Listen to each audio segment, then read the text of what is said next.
میں تنہائیوں میں کتاب کھول کے پڑھتا ہوں، تنہائیوں میں پڑھتا ہوں۔ جب مجھے کبھی لطف لینا ہوتا ہے تو میں صاحب طبقات کی یہ روایت کھول کے بیٹھ جاتا ہوں جب اپنا مزہ لینے کو دل کرے۔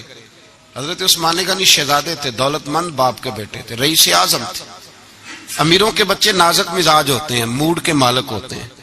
بہت بڑے رئیس تھے، پر عشق لگا سی کھیڈاں کھیڈ دینوں، تو پھر کھیڈاں بھول گئیاں۔ کجل پایا سی یار دے ویکھنے نوں، پھر او دی یاد وچ روندیاں ہی ڈول گئیاں۔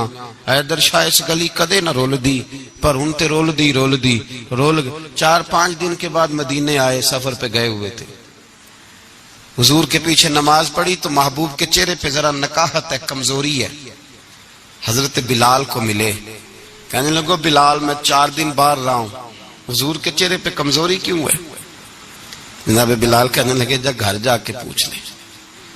کہتا میں نے دروازے پہ دستک دی، سیدہ عائشہ صدیقہ اندر سے بولی کون ہے؟ میں نے کہا اماں جی غلام ہوں عثمان، میں 4 دن کے بعد آیا ہوں تو چہرے پہ بڑی کمزوری ہے۔ فرماتا جناب عائشہ ہجکی لے کے روئی، کیا ہوا؟ تو کہنے لگی عثمان 4 دن ہو گئے کونین کے مالک نے روٹی کوئی نہیں کھائی، ایک پیالہ دودھ کا ایک کھجور۔ حضرت عثمان غنی رضی اللہ تعالیٰ کا اماں جی آپ پردے میں نہیں چلی جاتی؟ شہزادہ دوڑے گئے، گھر سے اناج کی بوری کندھے پہ رکھی، ہر چیز اٹھائی۔ غلام کہنے لگا مجھے دے دو، 20 نوکر ہیں گھر میں۔ فرمایا نہیں یہ میری ڈیوٹی ہے، میں نہیں کرنی۔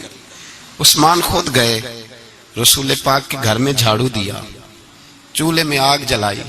حضرت عائشہ کہتی ہے میں پردے کے پیچھے سے دیکھ رہی تھی، جب عثمان پھونکے مارتے تھے تو داڑھی سے دھواں نکلتا تھا۔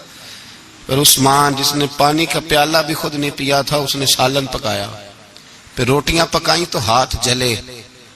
کھانا پکا کے اور دسترخوان لگا کے مسجد میں حاضر ہوئے، کہا محبوبہ اگر مہربانی کریں تو گھر نہیں آتے؟ حضور تشریف لائے، اور جب پہلا لقمہ تن تندور ہڈاں دا بالن تے اسی ہاواں نال تپایا، کپ کپ مکیاں پیڑے کیتے، اتوں عشق پلیتھن لایا، تن دی ہانڈی من دا سالن، اتوں لون صبر دا پایا۔ غلام فریدہ میں ساری تیری، تینوں وجہ یقین نہیں آیا؟ کہا محبوب یہاں بیٹھے تو صحیح، یہاں بیٹھے تو صحیح۔ حضور تشریف فرما ہوئے، اور پہلا لقمہ جب نبی پاک نے منہ میں رکھا تو عثمان تڑپ کے روئے۔ 600 دینار نیچے رکھے، یا رسول اللہ میں نے دولت کو آگ تو نہیں لگانی اگر تیرے کام نہ آئے۔ حضور کس کام کی یہ جائیدادیں، کس کام کی؟ اگر آپ کے گھر میں 4 دن کھانا نہ پکے۔ حضرت عائشہ صدیقہ فرماتی ہیں عثمان تو چلے گئے، یہ کہہ کے تو میرے مصطفیٰ نے پھر ہاتھ اٹھائے اور ایسی دعا دی کہ میں تڑپ اٹھی، میں رونے لگی۔ حضور نے جھولی اٹھا کے کہا اے اللہ میں عثمان سے راضی ہوں، تو بھی میرے عثمان سے راضی ہو جا۔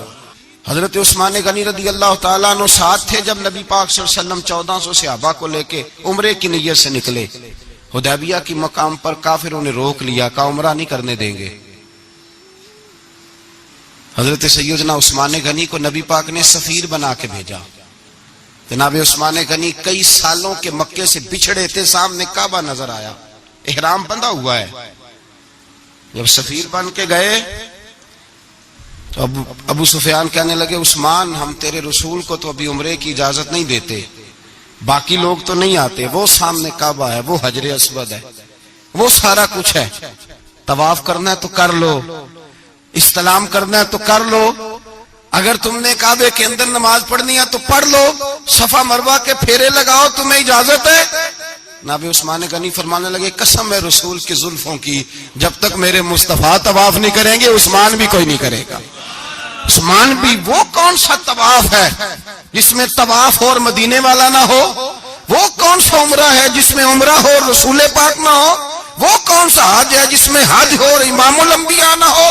بریلی کے امام بول پڑے، فرمانے لگے حاجیو آؤ شہنشاہ کا روضہ دیکھو، کعبہ تو دیکھ چکے اب کعبے کا بھی کعبہ دیکھو، اور فرمانے لگے غور سے سن تو رضا، کعبے سے بھی آتی ہے صدا، میری آنکھوں سے میرے پیارے کا روضہ دیکھو۔